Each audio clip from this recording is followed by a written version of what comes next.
What is up, you guys? Welcome back to another episode. My name is Chris, as always with me, Liam. And today we are diving into Handmaid Season 3, Episode 4. Just tuning in for the first time, welcome. If you're joining us again, welcome back. Liam and I loved entertainment. We loved talking about it, and we loved it so much, we created a little YouTube channel. And you guys seem to like it too, because we're at almost, 43,000 subscribers now? Almost 42. Oh, almost 42. Sorry, a little bit off there. But yeah, all thanks to you guys. And so if you're interested in talking about entertainment, kind of recapping episodes, talking about character development, plots, maybe even a little bit predictions and theories, you're in the right place. Today we're going to be doing Handmaid's Tale Season 3, Episode 4. Just a quick background. I watched Season 6 blind. Liam's seen everything so far. You guys loved that we did it like an experiment style so much that you asked us to go back through the season. So I know Season 3 is older, but we are going back through it. We are also reviewing more recent stuff on the channel as well, if you're looking for that too. But Handmaid's Tale is today's topic, and let's dive right in. We had a baptism. End of episode. I mean, yes, that was the central activity that was happening during this entire episode. There was a lot of interesting things that really did happen, though. Although this episode had very little diversity in scenery, you had a lot of character development and growth at the same time. Like, we got to see Aunt Lydia finally lose her shit. Mm-hmm. And I believe, and I want to hear what you guys think, because you guys are always great with your opinions as well. I believe that the reason we got to see Aunt Lydia cry is not because she felt bad for beating Janine. It's just like a kid who gets caught. They're not apologizing for what they did. They're apologizing for the fact that they're about to get in trouble because they got caught. And I think that's what Aunt Lydia was. Aunt Lydia was public facing, exposed for all the commanders to see. And you could tell just by how she was caught up in her words and like couldn't figure out and kind of compose herself that she was more ashamed of being seen than she was of her actions. And I think that's why she really cried. I disagree. Oh, yeah. So the shame part, I 100% agree with, but I don't think she realized how much the trauma of getting stabbed affected her and her judgment. That's how I saw that scene, was she was reacting with like a PTSD episode. And she realized after she was forcibly stopped by June climbing over Janine, and everyone's look of horror on their faces, like, yeah, everyone knows that shit goes on in Gilead, except normally it's behind closed doors for not the entitled to see. Right. And so that's why I feel like, yeah, she was shamed or felt shame, but it's more because she didn't realize how bad the stabbing had affected her mentally.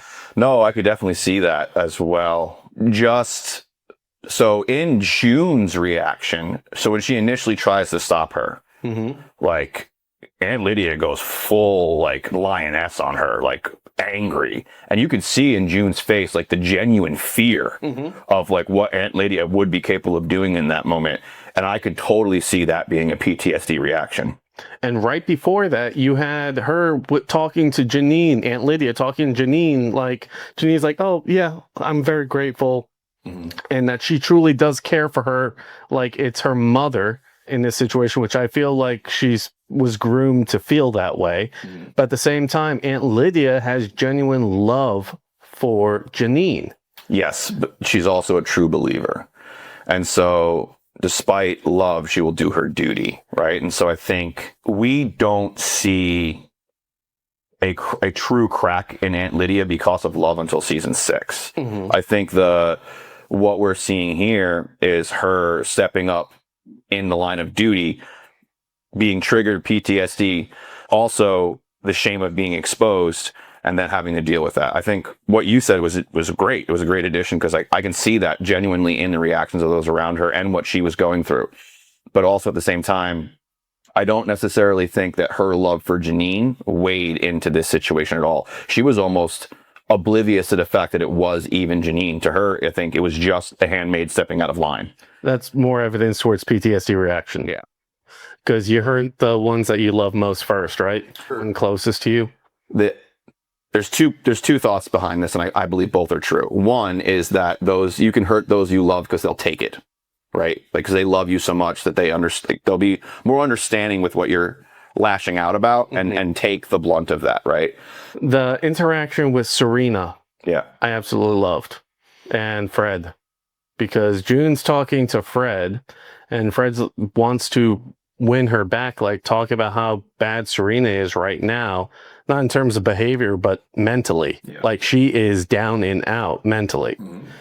And so June takes the opportunity there to give him an idea about giving her a little bit more power and control behind the scenes because of how alive Serena was. We actually got to see Serena Joy be joyful. Yeah.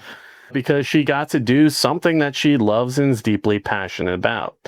And reluctantly, Fred kind of accepts this idea because he knows that without Serena, he can't really think for himself in terms of the things that he needs to do. It's her input that allows him to be the commander that was put up on this pedestal for everyone else. Yeah, absolutely. And so reluctantly, he's like, cool, we'll float that idea, right? But later on, we have June talking to Serena and just informing Serena of this new idea that she just planned in Fred's head. And Serena's reluctant at first, also still down. But once it finally clicks, you see the change in her behavior. And the fact of June scooching up, getting all comfy in that chair outside. Love that. At the same time, I see that she is getting too cocky for her own good in these situations. She's going to get herself in trouble with this stuff. And that's the part that annoys me. When she makes some of these decisions, she gets a little too comfortable with the power that she's supposed to be hiding behind the scenes. But Serena even offers her a cigarette. And I don't even think June's really smoked before, but she just takes it anyway because it's a victory. Yeah. And that part I really enjoyed. It's a break from the norms. I think I would agree on multiple accounts because my biggest struggle with June as a character is some of her decisions, right? In this episode, it's almost like the confidence that she has when she's in Lawrence's house safe, just transferred over to a stranger's house. She's willing to walk around freely. She's willing to have conversations where she's not to. When she's not supposed to. Speak up when she's not supposed to. She even was as bold as to step into the parlor and jump in front of Janine, right? Now that I get because she's always been willing to put herself in front of others to save them, especially her fellow handmaids. That part I do get. She would have done that if she was in the room. But the other situations, I'm really starting to see, and I'm just accepting it for what it is, that for this story to continue, June's going to have some plot armor. She's going to be able to do things and say things that, as a viewer, you'd be like, that's really pushing the line for what would be allowed for someone, as we've seen based on, results in the past. The thing with Serena, though, I thought was the Serena, Fred, and June dynamic, it kind of stole the episode, right? Because you do have Fred confiding back in June like he did back in the office, trying to work out his problems with her because she's really smart and he knows that. But she's also leveraging her manipulation on him because she's trying to get, like she said in the previous episode, people in power, powerful allies. Serena being that powerful ally. Serena accepting it. But the thing that I thought was so strange about that scene was when June does sit back in the chair at the pool and lights a cigarette. And yeah, I agree. That's probably just a victory cigarette because we've never seen her indulge in tobacco in the past. So the smile on her face, her whole demeanor while she's sitting there smoking, that was the most villainous and evil I've ever seen her look. Really? Did you not catch that? She had a Fred smile on her face. I felt as she just got one up on them.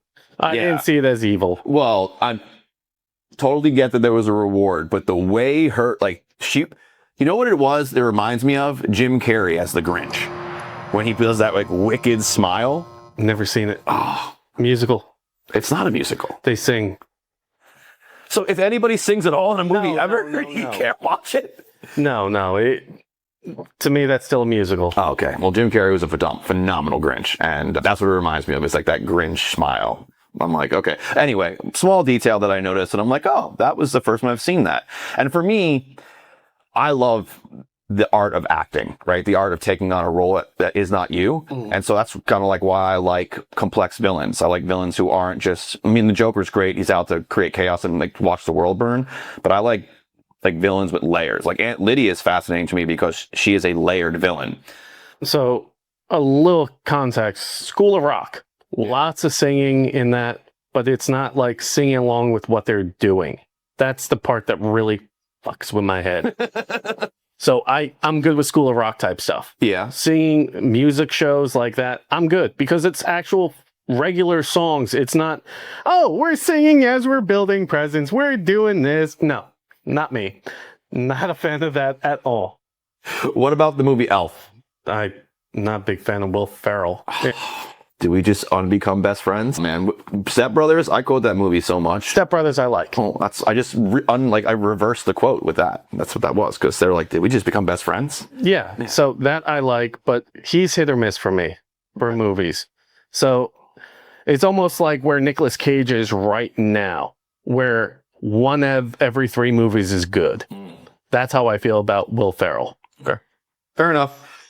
Okay. Yeah, I don't know where we're going after that. But I want to talk about the baptism. We see the mother, Moira, and Luke with her in the church.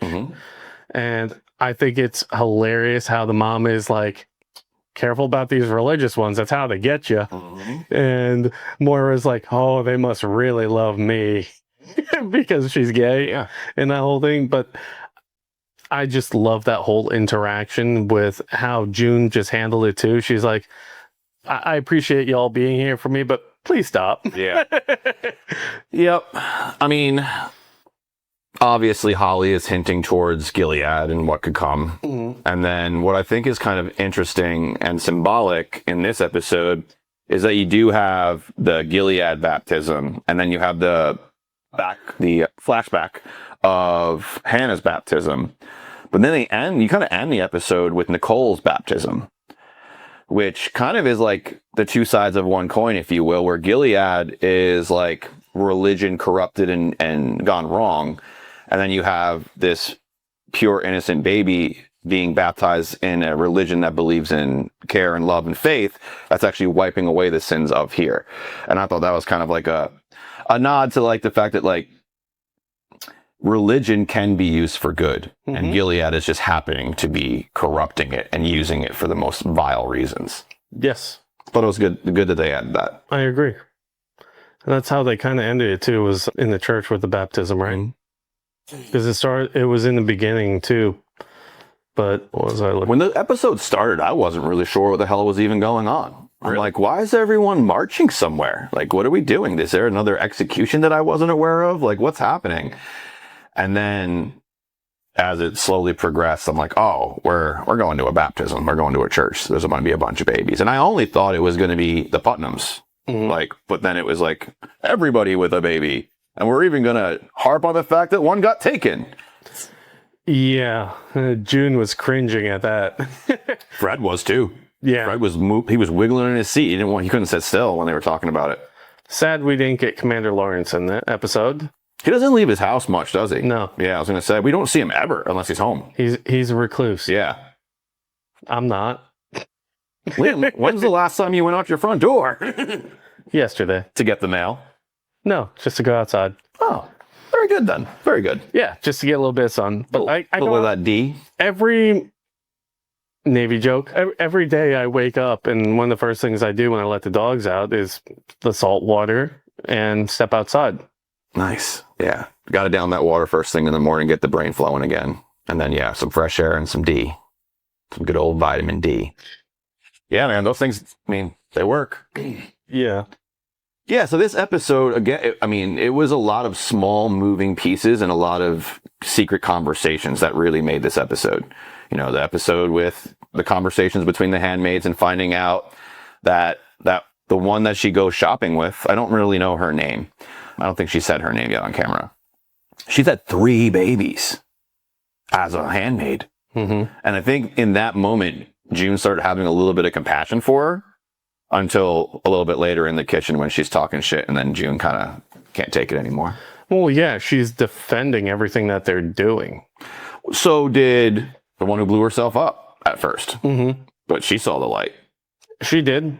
I feel like they're okay with going along with it, because I see this all the time, until it affects them directly. Yeah. Like, it's good in theory, but yeah, once it starts affecting them, that's when they get cross with it. But the one piece I want to talk about before we close out is Mrs. Putnam. How she actually said, bless you, or blessed be, or whatever, to Janine. Mm-hmm. And I gotta give her credit for that, because that took a lot for her to do. Yeah. I'm not sure how genuine it was, or whether it was just for optics with everyone She's all there. Optics. But still, gotta give her credit that she actually said that. So I think I want to give her a tiny bit of credit, because she has shown in the past to have a level of faith, like actually believe in some of the word, like scripture. So I think part of it could be that, you know, forgive and let live kind of thing. And that's the greatest gift that you could give to yourself. And she's doing that. But also at the same time, she has also proven to be a very status-driven, optics-driven person. And there was a lot of commanders and wives in that room. And how much holier than thou, right? That she's so pious that she's willing to give her baby over to the handmaid for a moment to let that handmaid have her peace, her moment, because she's such a great person, right? Because it can be optics too, for sure. Yeah. Yeah. I hope the next episode is more into some action type stuff. This one was a bit slow for me. Maybe after watching the other 3 episodes we had to watch. I was going to say, that's a very different style. I mean, I guess not really. I mean, they're both very disturbing to watch at times. Yeah. Yeah. I was definitely feeling it. 4 episodes of dystopian fascism. Yeah. No, we're also reviewing Gen V, and the first 3 episodes of season 2 just dropped, and that's also very screwed up, dystopian, but instead of being handmaids and something that actually happened in history, or could have, you know, happened with that throughout history, this is like superheroes and made up fantasy. But yes. Yeah. So if you enjoyed this episode, let us know by hitting that like button. If you have not already subscribed to the channel, what are you doing? Go ahead and do so. Helps us out greatly with making more amazing content for you, and lets YouTube know we're on the right track. Well, can't wait to see what you guys have to say down in the comments below. We're going to have tons of other videos right here for you guys to watch. And just thank you. It's been a lot of fun. We'll see you on the next video. Peace. Find the strength hiding in each battle scar. You're not who you were. You've already come far.